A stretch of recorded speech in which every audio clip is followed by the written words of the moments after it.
អាស្រ័យគឺពួកយើងទាំងអស់គ្នាដើម្បី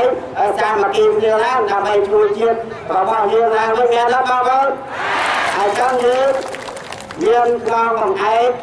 មានផ្លូវសម្រាប់ដើរយើងគួរតែដើរតាមដំណើររបស់លោកប្រធានទាំងពីរដែលគាត់ជាអ្នកប្រាប់យើងថា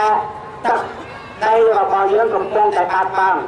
ហើយចឹងគាត់ប្រាប់យើងប៉ុណ្ណឹងយើងគួរតែនាំគ្នាដើម្បីសង្គ្រោះជាតិយើងមែនទេបងប្អូន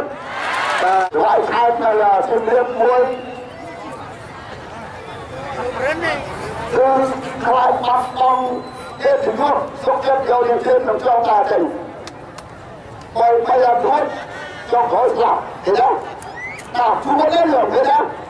បើហើយគាត់ចូលក្រាស់ដីរកប្រធានហ្នឹងទៅដាក់ចាស់គាត់ដើម្បីការពារជីវិតគាត់ព្រោះគាត់អស់រឹតអស់លះហើយអស់រឹតអស់លះហើយគាត់ប្រជារាស្ត្រគាត់ប្រជាជនគាត់ទូជាតិយ៉ាងនោះក៏ហ្នឹងហើយចាំតែបើទៅចាស់គាត់ព្រៃធ្វើឲ្យល្អ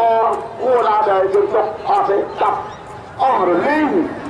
ធ្វើបាបប្រជារាស្ត្រក៏វាយសម្រាប់តវ៉ាប្រសងតវ៉ាក៏វាយប្រសងប្រជាពលរដ្ឋបន្តប្រជាពលរដ្ឋបរិយាកាសក៏វាយប្រជាពលរដ្ឋទាំងអស់ក៏យើងខកខានរបស់យើងយើងថាគាត់មិនខុសឡើងហើយរឿងដោយសារតែចឹងហើយបានជាស្មារតីពលប្រសងជួយរួមជាតិបញ្ញាគ្រប់គ្រងឡើងតវ៉ាដើម្បីជាជារកសិទ្ធិភាព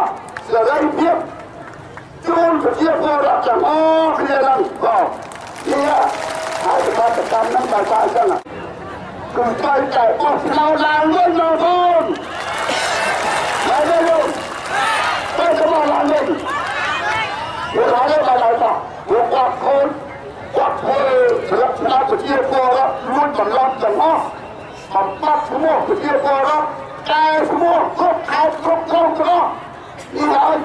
គឺជាការមួយដែលត្រូវតែបោះឆ្នោតឡើងវិញត្រូវតែបោះឆ្នោតឡើងវិញត្រូវតែបោះឆ្នោតឡើងវិញយើងកុំថយក្រោយណាយោណាស្មារតីវានេះយើងទៅមុខតាមគ្នាតែយើងថយក្រោយគឺអត់ប្រយោជន៍ទេបើយើងទៅ